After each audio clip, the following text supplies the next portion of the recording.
Hearing এর super checking শুরু, হাতে মাত্র আর 7 দিন সময় আছে, এমনটাই জানিয়ে দিল নির্বাচন কমিশন।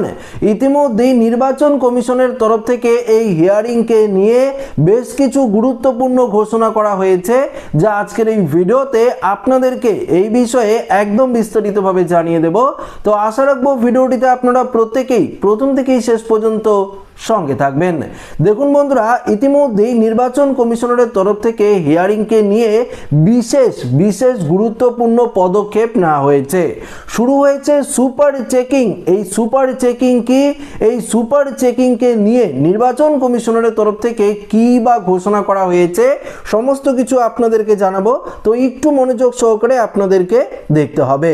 দেখুন, এসআইআর এর শুনানি নিয়ে রাজ্যের মুখ্য নির্বাচনী আধিকারিকের দপ্তরের সঙ্গে বৈঠক করে নির্বাচন কমিশনারের ফুল বেঞ্চ। সেখানেই এই নির্দেশ দেওয়া হয়েছে।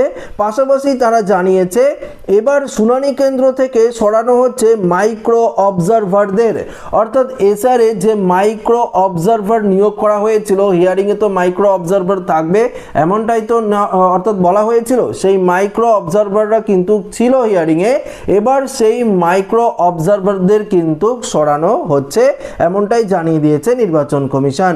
সেই সঙ্গে এসআইআর এর শুনানির পর সেই সংক্রান্ত তথ্য আপলোড হয়ে গেলে এবার থেকে তা সুপার চেকিং করবেন রাজ্যের নিযুক্ত বিশেষ পর্যবেক্ষকরা।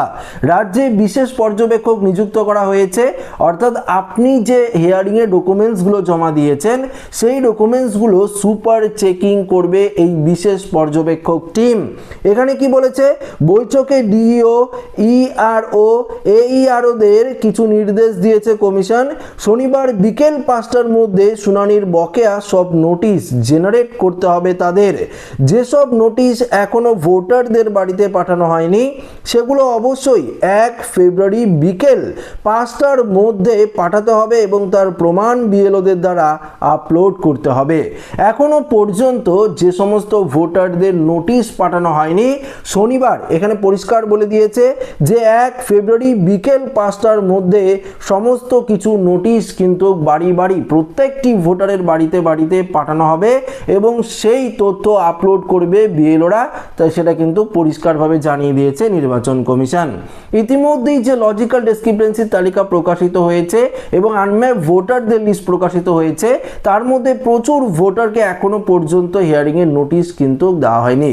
এবার কিন্তু তা দ্রুত গতিতে দেবে বিএলওরা। দেখুন, সব ধরনের শুনানি এবং শুনানির কাগজপত্র আপলোড করে আগামী 7 দিনের মধ্যেই এই সমস্ত প্রক্রিয়া শেষ করতে হবে। যেসব মামলার শুনানি আগেই হয়েছে সেগুলো হাজিরার তথ্য এবং ভোটারদের থেকে নেওয়া কাগজপত্র 2 ফেব্রুয়ারির মধ্যে কিন্তু আপলোড করতে হবে। আগামী 2 থেকে 3 দিনের মধ্যেই শুনানি কেন্দ্রে থাকা মাইক্রো অবজারভারদের সরিয়ে দিয়ে ভোটার তালিকার দেখভাল কাজে লাগানো হবে। তারা রোল অবজারভারদের সঙ্গে কিন্তু কাজ করবেন। জেলা নির্বাচনী আধিকারিকদের খেয়াল রাখতে হবে যাতে কোনো নিয়ম ভাঙা না হয়, অর্থাৎ সব মামলা নিয়ম মেনে যাতে নিষ্পত্তি হয়। শুনানির যে তথ্য আপলোড করা হয়েছে সেগুলো মাইক্রো অবজারভাররা পরোক্ষ করে দেখেছেন। অনলাইনে আপলোড হওয়া সব নথি, তথ্য ও সিদ্ধান্ত এবার বিশেষ পর্যবেক্ষকরা সুপার চেকিং কিন্তু করবেন। এই সব নির্দেশ ইআরও এবং এইআরওদের জানাতে হবে যাতে তারা ঠিকভাবে কাজ করেন। কমিশন সূত্রে খবর, এসআইআর এর শুনানি পিছিয়ে রয়েছে মুর্শিদাবাদ, মালদা এবং 2 জেলা সহ রাজ্যের সব জেলায় শুনানির কাজ এবং তার কাগজপত্র আপলোড আগামী 7 দিনের মধ্যেই শেষ করতে বলল কমিশন। আগামী 7ই ফেব্রুয়ারি শুনানির শেষ দিন। ওই মাসের 14ই ফেব্রুয়ারি তালিকা প্রকাশিত করা হবে, অর্থাৎ এসআইআর এর চূড়ান্ত তালিকা প্রকাশিত করা হবে। কমিশন সূত্র খবর ছিল শুনানির দিন বৃদ্ধি করা হতে পারে, তবে এই নিয়ে এখনো কোনো চূড়ান্ত সিদ্ধান্ত কিন্তু নেয়নি নির্বাচন কমিশন। গত 4ই নভেম্বর থেকে পশ্চিমবঙ্গ সহ দেশের 12টি রাজ্যে এই এসআইয়ের প্রক্রিয়া শুরু হয়েছে। ইতিমধ্যেই নির্বাচন কমিশনারের তরফ থেকে পরিষ্কারভাবে জানিয়ে দেওয়া হয়েছে এই যে এসআইয়ের প্রক্রিয়ায় যেই তথ্যগুলো আপনারা দিয়েছেন হিয়ারিংয়ে, সেই তথ্যগুলো দ্রুত আপলোড করা হবে এবং সেগুলো সুপার চেকিং করবে বিশেষ পর্যবেক্ষক টিম।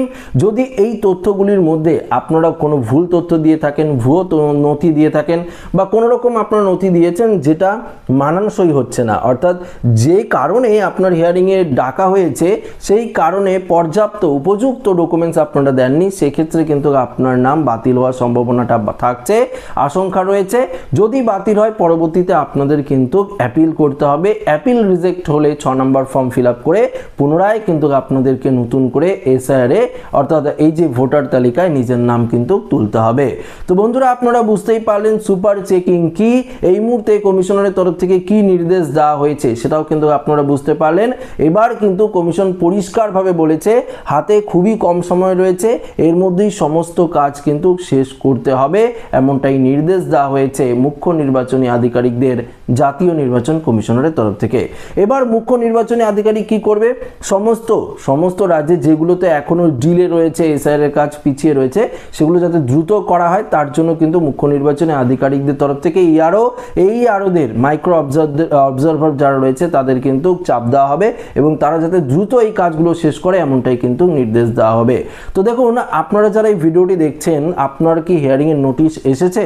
যদি এসে থাকে আপনারা কি হিয়ারিংয়ে গেছেন? যদি গিয়ে থাকেন আপনাদেরকে হিয়ারিংয়ে কি কি ধরনের কোশ্চেন করা হচ্ছে বা আপনারা কি কি ডকুমেন্টস আপলোড করেছেন, অবশ্যই যদি পারেন তাহলে কমেন্ট করে জানাবেন।